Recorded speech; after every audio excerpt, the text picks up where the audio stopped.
ನಂಬಿಸಿ ಕತ್ತು ಕುಯ್ಯುವವರಯ್ಯ, ತಿನ್ನು ಅನ್ನವ ಕಿತ್ತುಕೊಳ್ಳುವವರಯ್ಯ, ಬೆಳವಣಿಗೆ ಸಹಿಸದೆ ಕಣ್ಣುರಿಯುವವರಯ್ಯ, ಇದ ಮಾಡುವವರು ಬೇರ್ಯಾರು ಅಲ್ಲವಯ್ಯ, ನಿನ್ನವರಯ್ಯ ನಿನ್ನವರು.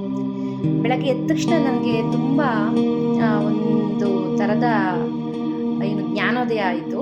ಸ್ವಾರ್ಥಿಗಳು ಹೇಗೆ ನಮ್ಮನ್ನು ಉಪಯೋಗಿಸ್ಕೊಳ್ತಾರೆ ಅನ್ನೋದ್ರ ಬಗ್ಗೆ, ಇವ್ರು ಹೇಗಿರ್ತಾರಪ್ಪ ಅನ್ನೋದ್ರ ಬಗ್ಗೆ ಇವತ್ತು ನಾನು ಮಾತಾಡಬೇಕಂತ ಬೆಳಗ್ಗೆಯಿಂದ ವಿಡಿಯೋ ಮಾಡಬೇಕಂತ ಕಾಯ್ತಾ ಇದ್ದೀನಿ. ಮೊದಲಿಗೆ ಸ್ವಾರ್ಥಿಗಳು ಅವರ ಅಗತ್ಯಗಳಿಗೋಸ್ಕರ ಮಾತ್ರ ನಮ್ಮನ್ನು ನೆನಪಿಸ್ಕೊಳ್ತಾರೆ. ಸಹಾಯ ಪಡೆದ ನಂತರ ಅವರು ನಮ್ಮ ಜೊತೆ ಮಾತಾಡೋದನ್ನು ನಿಲ್ಲಿಸ್ತಾರೆ, ಫೋನ್ ಮಾಡೋದಿಲ್ಲ, ಮತ್ತೆ ಯಾವುದೇ ಥರ ವ್ಯವಹಾರವನ್ನು ಸಹ ಅವರು ನಮ್ಮಲ್ಲಿ ಮಾಡೋದಿಲ್ಲ.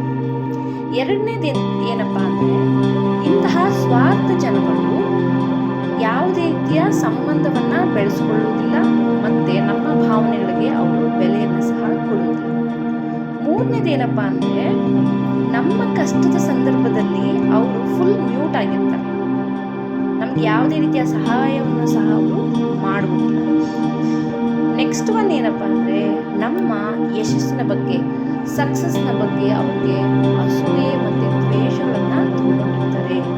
ನಮಗೆ ಯಾವುದೇ ರೀತಿಯ ಬೆಂಬಲವನ್ನು ಸಹ ಅವರು ಕೊಡುವುದಿಲ್ಲ. ಇಂತಹ ಜನರು ನಮ್ಮ ಮಧ್ಯೆಯೇ ನಮ್ಮವರು ಅಂತ ನಡ್ಕೊಂಡಿರ್ತಾರೆ. ದಿನಾನು ಮನೆಗೆ ಬರ್ತಾರೆ, ಹಬ್ಬ ಹರಿದಿನಗಳಿಗೆ ಬರ್ತಾರೆ, ಅಕ್ಕ ಅಣ್ಣ ತಮ್ಮ ಅಂತ ಮುಖವಾಡ ಜೀವನವನ್ನು ಹಾಕ್ಕೊಂಡು ತಮಗೆ ಏನು ಬೇಕೋ ಅದನ್ನು ಪಡ್ಕೊಂಡು ಹೋಗ್ತಾರೆ. ಇದೇ ಪ್ರೀತಿ ಕಾಳಜಿ ನಮ್ಮ ಮನೆಯಲ್ಲೇ ತೋರಿಸುವಂತಹ ಜನರು ಆಚೆ ಅಂದರೆ ಪಬ್ಲಿಕ್ಕಲ್ಲಿ ಎಲ್ಲಾದರೂ ಒಂದು ಶುಭ ಸಮಾರಂಭಗಳಲ್ಲಾಗಲಿ ಒಂದು ಮದುವೆಗಳಲ್ಲಾಗಲಿ ಸಿಕ್ಕಿದಾಗ ಅವರು ಯಾರೋ ಪರಿಚಿತರೇ ಅಲ್ಲ ಅನ್ನೋ ಥರ ನೋಡ್ದಾಗೆ ಇವ್ರು ಯಾರು ನಮಗೆ ಗೊತ್ತಿಲ್ಲ ಅನ್ನೋ ಥರ ಓಡಾಡ್ತಾರಲ್ಲ, ಇವರೇ ನಿಜವಾದಂತಹ ಸ್ವಾರ್ಥಿಗಳು.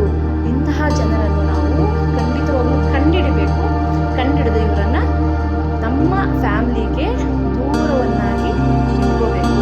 ಯಾಕಂದರೆ ಇವರಿಂದ ಆಗುವಂತಹ ಅನುಕೂಲಕ್ಕಿಂತ ಅನಾನುಕೂಲಗಳೇ ಜಾಸ್ತಿ. ಇವರ ಕಣ್ಣುರಿ ನಮ್ಮ ಯಶಸ್ಸಿನ ಬಗ್ಗೆ ಇವರಿಗೆ ಹೇಳದೇ ಇರುವಂಥದ್ದು, ನಾವೇನಾದರೂ ಒಂದು ಸಕ್ಸಸ್ ಆದರೆ ಅದಕ್ಕೆ ಶಾಪ ಹಾಕುವಂಥದ್ದು, ಒಳ್ಳೆ ಮನಸ್ಸಿಂದ ಹಾರೈಸದೆ ಇರುವಂಥದ್ದು. ಅವ್ರಿಗೇನು ಬೇಕು, ನಮ್ಮಲ್ಲಿ ಬೇಕಾಗಿರೋ ಏನಾದರೂ ಒಂದು ಸಹಾಯ ಬೇಕಿದ್ರೆ ಅದು ಮಾತ್ರ ಅವರು ಪಡ್ಕೊತಾರೆ ಅನ್ನೋ ಹೊರತು ಬೇರೆ ಅವರು ನಮ್ಮಿಂದ